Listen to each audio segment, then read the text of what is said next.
Good afternoon, Overlanders, and happy Veterans Day to those of you out there who are veterans. Thank you for your service. Greatly appreciate it. Wanted to do a quick ramblings from the road. Yesterday we did a two-wheel trip, and it was hard to do. It's just kind of hard to ramble on the road when you're on two wheels, so figured to do it today. Layla and I are on our way home to the boat, so thought I'd get this done. Thinking about this yesterday, when you are traveling on two wheels inside your helmet, you have a lot of time to think, and I was thinking about fear. And mostly because until the last probably 4 or 5 years, I've been pretty afraid of motorcycles. I've only actually been on a motorcycle with maybe 3 or 4 people in my life. There's several reasons. When I was really young, my mom went over the handlebars of a dirt bike trying to ride it around the yard, and it kind of freaked me out. I was looking at my mom's kind of a badass that could do anything, so the fact that happened was a little scary to me, so I never really wanted to try. And then throughout my life, I've lost a lot of family and friends, which I'm sure a lot of you had, and it's just one of those things that just scared me, so I didn't do it.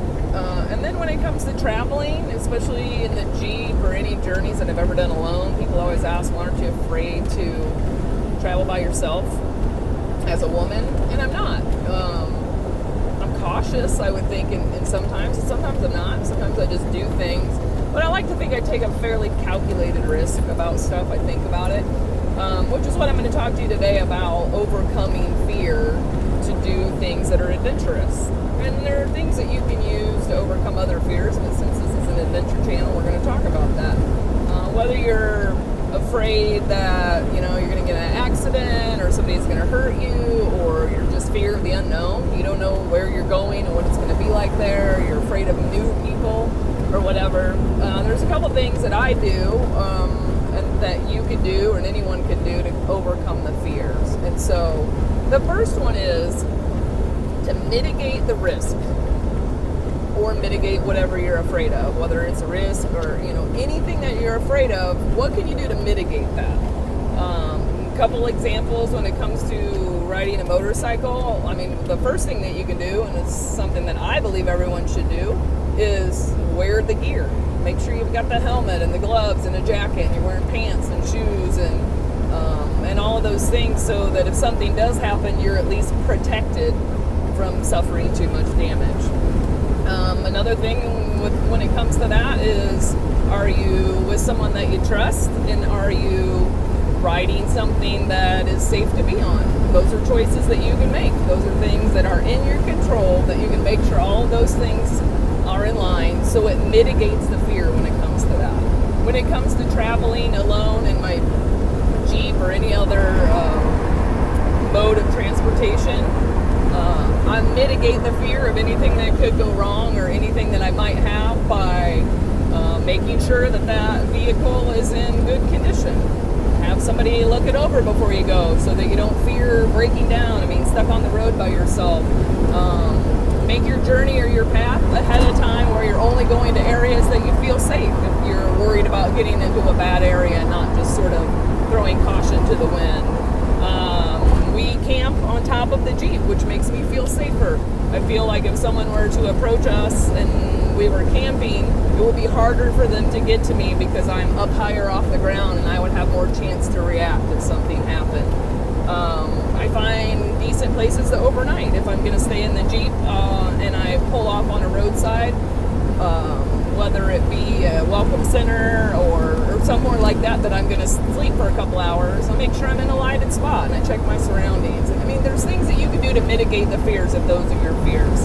I personally, whenever I travel, no matter what means, as long as it is legal in the places that I'm traveling, I like to be safe with my Second Amendment rights. But that's up to you. If that's not something that you feel comfortable with, then maybe you find another way that you feel safe in defending or protecting yourself if something should come up.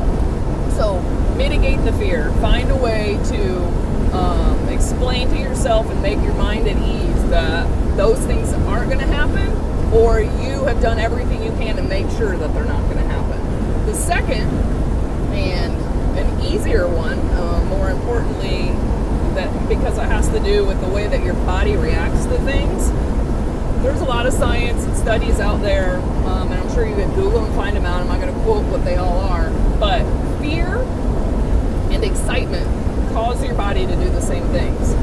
So your stomach tightens, you might feel a little nauseous, your hands start to sweat, your breathing may get a little faster, your heart rate's up, and all of those things start before the fear starts up here. So when they start, a great trick is to tell your body and your brain that you're excited.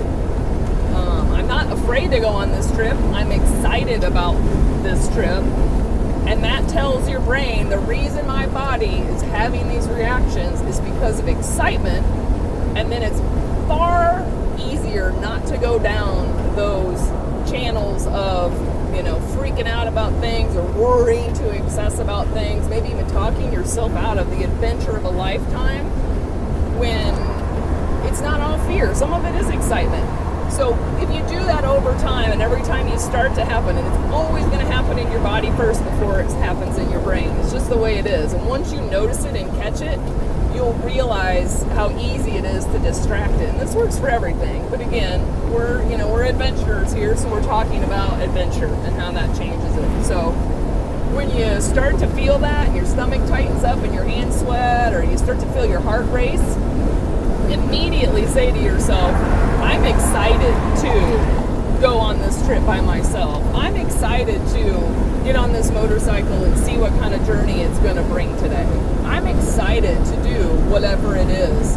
And then your brain goes into a different mode of, okay, we don't have to send out all the adrenaline now. This isn't a fight or flight thing. This is just her getting excited about what's to come. And after you get used to it, and you do it enough times, when those physical feelings start, your brain is less likely to go into a freak out mode. So try it a couple times, and honestly, I can tell you from experience and reading about it, and you hear it time and time again, the best feeling in the world is right on the other side of fear.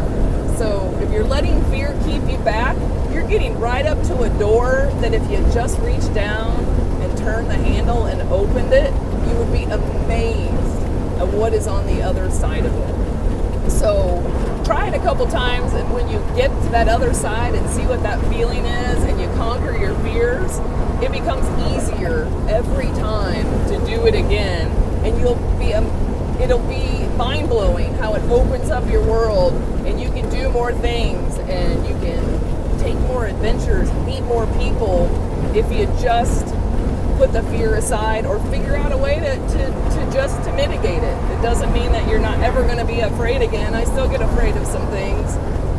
And I like to look at that as fear is the way that your mind keeps you safe. And so some of it you do listen to. You don't let it go too far and freak out, but if it's saying maybe you should check this route or maybe you shouldn't turn down there in the dark, maybe you listen to that a little bit. But if it's to the point where it's keeping you from even trying new things or new adventures, then flip the switch. Mitigate the things that you can, and then tell yourself that you're excited, that you're not afraid, and see if it changes it. Do it. Go on an adventure. Let me know in the comments how it happens. Just try it. Don't let fear keep you from experiencing all the great things that life has to offer, travel being one of them. So good luck with it. Hope you have some great adventures, and we've got tons more to share and lots coming up. So we'll talk with you soon. Have a great day.